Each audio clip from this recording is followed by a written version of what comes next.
किस्मत, भाग्य, तकदीर, आखिर ये है क्या?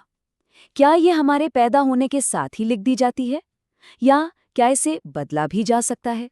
और सोचिए, अगर इसे बदलने का कोई शॉर्टकट मिल जाए तो उसकी क्या कीमत चुकानी पड़ेगी। आज हम जिस कहानी को समझने वाले हैं वो कुछ ऐसी ही है। एक ऐसी कहानी जहां किस्मत पाने की कीमत बहुत बहुत ज्यादा थी। ये कहानी है उस लालच की जो इंसान से कुछ भी करवा सकता है। आज मुझे कोई नहीं हरा सकता। जानते हो क्यों? क्योंकि मेरा नाम ही लकी है। ये शब्द किसी आम जुआरी के नहीं है। नहीं, ये शब्द हैं उस आदमी के जिसने अपनी किस्मत को जैसे अपनी मुट्ठी में कर लिया था। पर सवाल ये है कि कैसे? चलिए इस राज की तह तक चलते हैं। तो हमारी कहानी की शुरुआत होती है एक बड़े ही आलीशान कसीनो से। हवा में सिगार का धुआं है और उम्मीदों की एक अजीब सी महक। इसी माहौल के बीच में दो लोग, गौरव और लकी, एक टेबल पर आमने सामने बैठे हैं। और वहां एक अलग ही टेंशन है, क्योंकि उस कसीनो में आज तक इतना बड़ा दाव किसी ने नहीं लगाया था। जी हाँ, पूरे 20 लाख रुपए।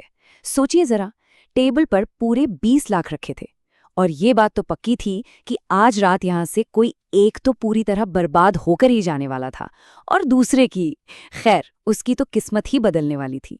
दोनों के चेहरे के भाव में ना जमीन आसमान का फर्क था।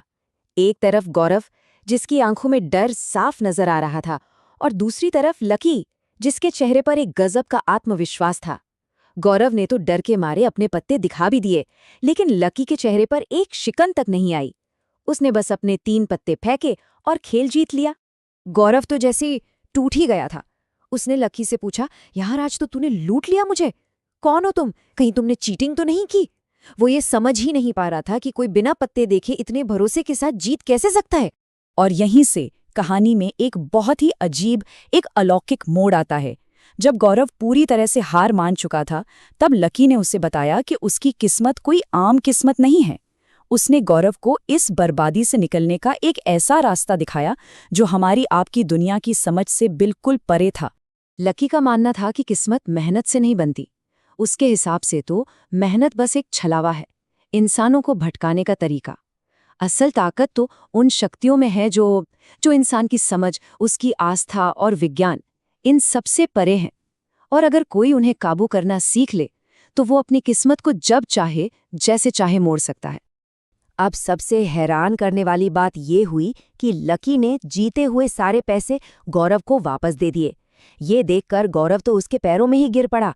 गिड़गिड़ाते हुए बोला, भाई मेरी मदद करो, मुझे भी तुम्हारे जैसा लकी बनना है। ये पैसे तुम ही रख लो, बस मुझे ये कला सिखा दो। असल में जब इंसान हताश होता है तो वो कोई भी कीमत चुकाने के लिए तैयार हो जाता है। लेकिन लकी ने कुछ बहुत ही डरावनी शर्तें रखी। उसने कहा, देखो, ये हर किसी के बस की बात नहीं है। इसे सीखने के लिए सिर्फ एक चीज चाहिए, हिम्मत। क्या तुम अपने डर पर काबू पा सकते हो? क्योंकि अगर तुम डर गए तो तुम्हारी जान भी जा सकती है। पैसे और किस्मत के लालच में गौरव किसी भी हद तक जाने को तैयार था। अब उसे एक ऐसा काम करना था जो किसी की भी रूह कंपा दे। लकी ने उसे शहर के बाहर आधी रात को उस जगह पर मिलने बुलाया जहां जिंदा लोग जाने से भी डरते हैं। निर्देश बिल्कुल साफ थे और उतने ही डरावने भी। अगली रात ठीक 12 बजे शहर के कब्रिस्तान में, और सबसे जरूरी बात, बिल्कुल अकेले आना था। तो कब्रिस्तान में लकी ने गौरव को जो काम दिया ना, उसे सुनकर किसी के भी रोंगटे खड़े हो जाएं। उसे करना ये था कि कब्रिस्तान के अंदर लकी नाम की एक कब्र ढूंढनी थी। उसे खोदकर अंदर से लाश निकालनी थी, और सिर्फ इतना ही नहीं, उस लाश के सिर में एक कील भी ठोकनी थी। यही था वो तरीका जिससे उसकी किस्मत बदल सकती थी। गौरव का डर देखकर लकी ने उसे थोड़ी हिम्मत दी। उसने कहा, मैं जानता हूं, मैं भी डर गया था। डर तो सबको लगता है, पर तुम सिर्फ और सिर्फ अपनी किस्मत के बारे में सोचो और डरना बिल्कुल मत। जाने से ठीक पहले लकी ने गौरव के हाथ में एक बंद चिट्ठी थमाई और कहा कि इसे तभी पढ़ना जब सही वक्त आए। गौरव ने पूछा, सही वक्त कब आएगा? तो लकी ने बस इतना कहा, वो तुम अपने आप ही समझ जाओगे। उस भयानक रात के बाद अगली सुबह जब गौरव की आंख खुली तो वो खुद को अपने ही घर में अपने बिस्तर पर पाकर हैरान रह गया। कब्रिस्तान की सारी यादें एकदम धुंधली थीं, जैसे कोई बुरा सपना देखा हो। उसे कुछ भी ठीक से याद नहीं आ रहा था। उसे यही लगा कि पिछली रात जो भी हुआ वो बस एक भयानक सपना था। उसने एक राहत की सांस ली और बोला, बाप रे, कितना डरावना सपना था। लेकिन तभी एक अनजानी आवाज आई, हेलो लकी, अब तो तुम बहुत लकी बन गए हो। गौरव ने घबराकर कमरे में चारों तरफ देखा, पर वहां कोई नहीं था। उसका सपना अब हकीकत बन चुका था। वो शैतानी आवाज असल में गौरव के अंदर से आ रही थी। उस आवाज ने कहा, मैं तुम्हारी सारी इच्छाएं लक के जरिए पूरी करूंगा, लेकिन बदले में मैं तुम्हारे शरीर से खून पीता रहूंगा। गौरव की किस्मत असल में एक परजीवी थी, एक पैरासाइट जो अब उसके अंदर रहने वाला था। ये एक भयानक सौदा था। उस शैतानी शक्ति ने साफ कह दिया था, मैं तुम्हारी जरूरतें पूरी करूंगा और तुम मेरी। एक ऐसा सौदा जिसमें दोनों की जरूरतें तो पूरी हो रही थी, लेकिन आज़ादी की कीमत पर।